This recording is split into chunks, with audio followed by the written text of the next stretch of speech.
2026 की पहली बड़ी जंग इस खतरनाक एयर स्ट्राइक के साथ शुरू हो चुकी है। अमेरिका ने वेनेजुएला की राजधानी काराकस पर एयर स्ट्राइक कर दी। 7 भीषण हमले किए गए हैं। इसी के साथ दूसरी जंग की तैयारी ईरान में शुरू कर दी गई है। ईरान में हजारों लोग सड़कों पर प्रदर्शन कर रहे हैं। दिलचस्प बात देखिए कि वेनेजुएला और ईरान दोनों जगहों पर अमेरिका सत्ता परिवर्तन चाहता है। दरअसल यहाँ सारा खेल तेल का है, लेकिन अमेरिका दुहाई लोकतंत्र को बचाने की दे रहा है। ये तस्वीर सब कुछ साफ कर देगी। एक अनुमान के मुताबिक वेनेजुएला के पास दुनिया के सबसे ज्यादा तेल भंडार है, जो 303 बिलियन बैरल है, जबकि ईरान के पास भी करीब 209 बिलियन बैरल तेल मौजूद है। तेल के भंडारों से भरे हुए ये दोनों देश ही 2026 में जंग की भेंट चढ़ रहे हैं। इस खतरनाक स्थिति में अमेरिका के खिलाफ रूस और चीन तो है ही, लेकिन एक तरीके से भारत भी है। ईरान में तो भारत की दशकों की मेहनत और कूटनीति दांव पर लगी है। वेनेजुएला के तेल के बीच में निकोलस मादुरो खड़े हैं। निकोलस मादुरो वेनेजुएला के राष्ट्रपति हैं, जिन्हें अमेरिका सत्ता से हटाना चाहता है।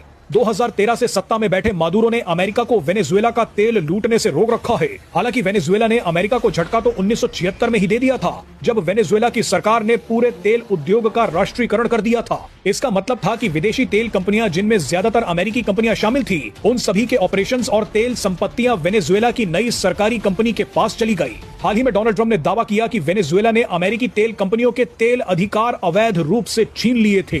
ऐसे में वेनेजुएला को सजा देनी जरूरी है। खबरें हैं कि अमेरिकी सेना वेनेजुएला पर हमला करने के बाद वेनेजुएला के राष्ट्रपति निकोलस मादुरो और उनकी पत्नी को अपने साथ उठाकर ले गई। अब अमेरिकी सेना ने वेनेजुएला पर हमला कर दिया है।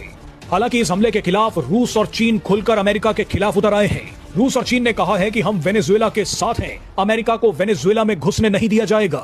दिलचस्प बात यह भी है कि कुछ दिन पहले वेनेजुएला की सरकार ने भारत से भी संपर्क किया था। वेनेजुएला का एक ट्रेड डेलीगेशन भारत से एक डील करके चला गया। वेनेजुएला ने भारत को तेल के साथ साथ नेचुरल रिसोर्सेज और क्रिटिकल मिनरल भी ऑफर कर दिए। मकसद था कि वेनेजुएला को भारत का साथ भी मिल जाए। बहरहाल अब आते हैं ईरान पर। ईरान की सड़कों पर दंगे हो रहे हैं। अमेरिका की शहर पर प्रो डेमोक्रेसी प्रोटेस्ट कराया जा रहा है।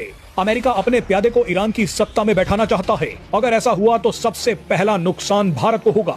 ईरान में भारत का सबसे स्ट्रेटेजिक पोर्ट है, जिसे चाबहार पोर्ट कहा जाता है। ये पोर्ट पूरे सेंट्रल एशिया और यूरोप तक भारत की पकड़ को मजबूत करता है। बलूचिस्तान में चीन जो ग्वादर पोर्ट बना रहा है, उसे भारत ने चाबहार पोर्ट के जरिए ही काउंटर कर रखा है। रूस से भारत आने वाला international north south transport corridor भी ईरान के रास्ते ही गुजरता है। अगर ईरान में अमेरिका समर्थित सरकार आ गई तो भारत को बहुत बड़ा रणनीतिक और कूटनीतिक नुकसान होगा। पाकिस्तान को इसका फायदा मिल सकता है। हालांकि अब कई अपुष्ट खबरें हैं कि रूस के कुछ विमानों को ईरान में उतरते देखा गया है, ताकि अमेरिकी समर्थित प्रदर्शनों को रुकवाया जा सके।